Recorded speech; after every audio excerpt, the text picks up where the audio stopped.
Because I don't look at this as a job at all. For me and for the people who I work with, this is a calling. You're never off, you're always kind of thinking about ways to improve.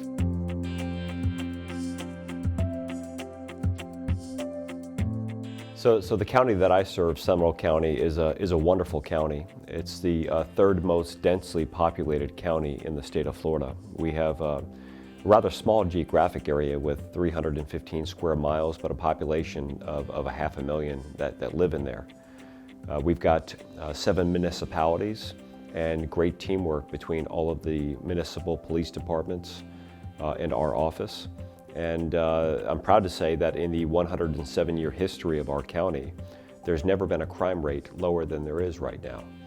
While at the same time it allows the members of our agency, the 1,400 members of our agency, to focus on significant quality of life concerns, the opioid abuse, the opioid epidemic, mental illness.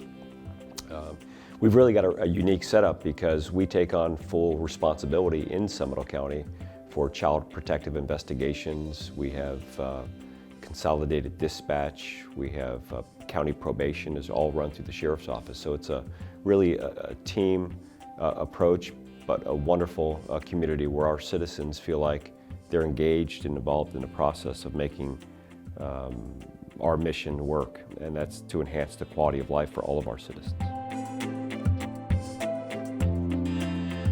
You know, my journey to becoming a sheriff, I never kind of sought out to be a sheriff. You know, what I wanted to do is I wanted to do the best possible job that I could do in whatever assignment that I've had.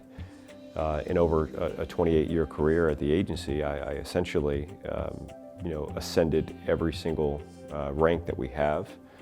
And I think most importantly, I had the opportunity to work with the hardworking, dedicated men and women of those various positions that have, for whatever reason, made it a lifetime commitment to be the best deputy or best investigator that they possibly can be. And when I became sheriff, I was the chief deputy prior to becoming sheriff, but when I became sheriff, that transition was extremely smooth. One, because I was groomed and mentored, but two, I knew the people within our agency that were absolutely the experts and better informed than I was on whatever topic we would ever face. And my job was to simply capitalize on empowering them to make decisions and to provide input and collaborate on what is in the best interest of not only our agency and our members, but the citizens that we serve.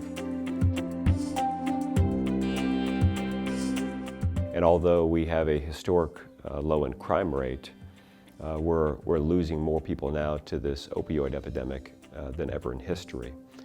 Last year alone in Seminole County, we had more than 350 deployments of naloxone.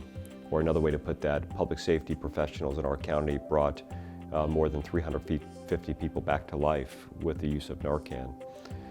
We've had more than 80 deaths each year for the past 3 years. And we've now created a holistic, comprehensive strategy to combat this. I was appointed to the statewide opioid task force. I'm the vice chair of our statewide opioid task force. Our team has really been so innovative that our first lady in the state has asked me to lead her drug abuse prevention panel for the state. And then public and private sector organizations are coming together because although we've seen this significant increase with fentanyl-related overdoses or carfentanil-related overdoses, we are experiencing a 25% decrease in the people who are dying.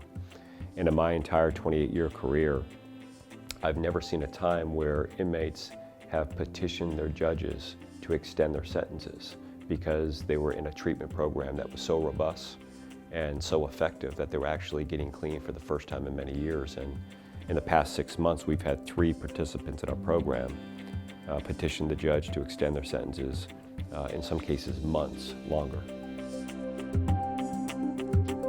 So for me, I don't want anything about what we do to be my legacy, but rather ours. Quite frankly, the men and women that are closest to the problems are the ones that create the norm, the custom, and the values of the agency. I'm just able to join along for the ride. If I have a team legacy that I hope that our successors will embrace, is I hope that they learn from our mistakes.